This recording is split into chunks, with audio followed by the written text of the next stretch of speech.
contamos un poco de las historias de estos migrantes que perdieron la vida, mexicanos 27 allá en Texas. Para hablar más del tema, subo a la plática Arlene Ramírez Uresti. Ella es internacionalista y académica. Arlene, muy buenos días.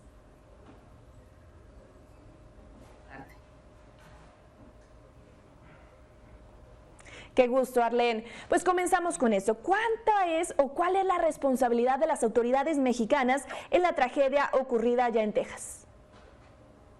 Pues mira, es una responsabilidad compartida que definitivamente tendrá que esclarecerse y definirse en función de todo lo que se vaya recabando de evidencia y del tránsito real que este tráiler tenía, ¿no? Y que sobre todo, pues, ver las condiciones en las que se hizo el cruce y en el que las autoridades de migración, tanto del lado de los Estados Unidos como mexicanas, pueden tener en todo el trayecto, pero sobre todo ahora más bien la responsabilidad está enfocada en el proceso posterior al accidente. Hay que recordar que la red de consulados en los Estados Unidos, de México en los Estados Unidos, tiene una parte importante de protección, ¿no?, a migrantes, y esta área de cada consulado es responsable de darle seguimiento a todos estos casos, ¿no?, que pudieran en algún momento ocurrir, como este que vimos tan trágico, ¿no?, en los días anteriores.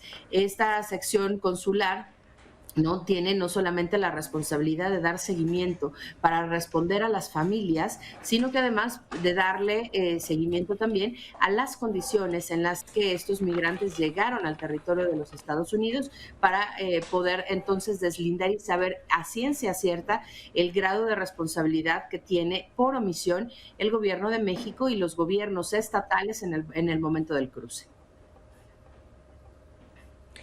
Arlene, no es la primera vez que ocurre un incidente tan grave con migrantes y hasta el momento no hemos visto acciones concretas por parte de las autoridades. ¿Qué tendríamos que estar viendo para que una situación así no ocurra? Hablando de México. Claro, definitivamente, tristemente, este es uno de muchos casos, ¿no? Y de casos que hoy han sonado mucho porque se ha viralizado y es una gran tragedia. Pero como bien mencionas, este es uno de muchos casos en los que no solamente la omisión, sino la falta de claridad y la corrupción que hay que decirlo como es, una corrupción tremenda en los cruces fronterizos y esta omisión que cometen las autoridades mexicanas locales.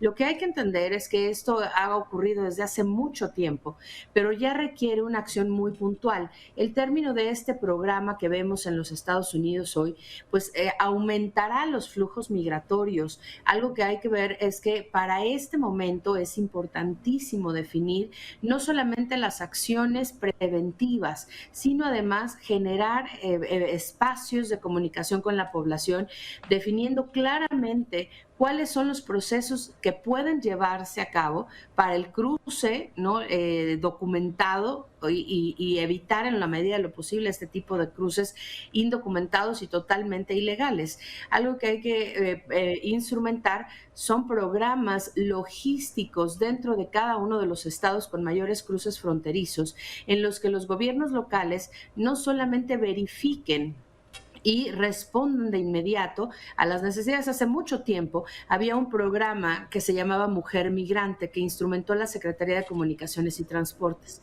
Este programa, con una llamada y un mensaje de texto, activaba una red de búsqueda y una red de seguimiento bastante importante, y ese programa se ha dejado de usar. Creo que mecanismos de vinculación entre los tres órdenes de gobierno, como ese que entonces se aplicaba, podrían ser de gran utilidad para evitar estas grandes tragedias.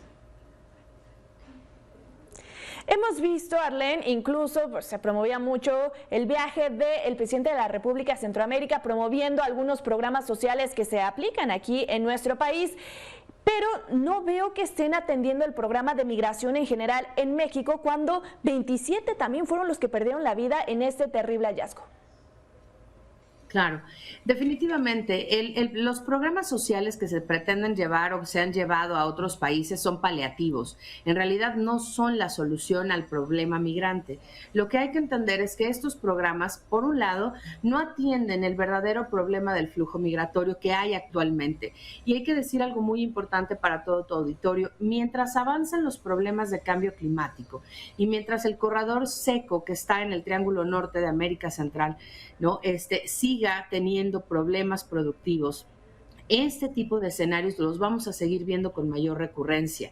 Los flujos migratorios han cambiado muchísimo y hoy se acentúan principalmente por faltas de seguridad alimentaria, laboral y por supuesto seguridad pública. Pero en realidad estos programas no sirven absolutamente de nada si no hay una verdadera atención a la problemática local. En el caso de México, estos migrantes que siguen yendo a los Estados Unidos, pues van en búsqueda de oportunidades laborales que no hay en México. No hay crecimiento económico suficiente como para mantener a la gente en nuestro territorio. Y ese es el principal problema. Con un crecimiento del 2% escaso a lo largo del sexenio, difícilmente se pueden mantener a las personas, ¿no?, con procesos productivos sanos. Y sabemos que estos programas pues son programas clientelares que buscan la popularidad, no buscan el acercamiento con las personas, pero en realidad no son programas correctivos de la realidad económica y social de muchas comunidades que hoy lo que están buscando pues básicamente es la subsistencia, ya ni siquiera aspirar a al sueño americano, que además paradójicamente hoy en Estados Unidos se ha incrementado de forma muy importante el número de pobres y el número de personas que cada vez tienen menos acceso a oportunidades laborales dignas.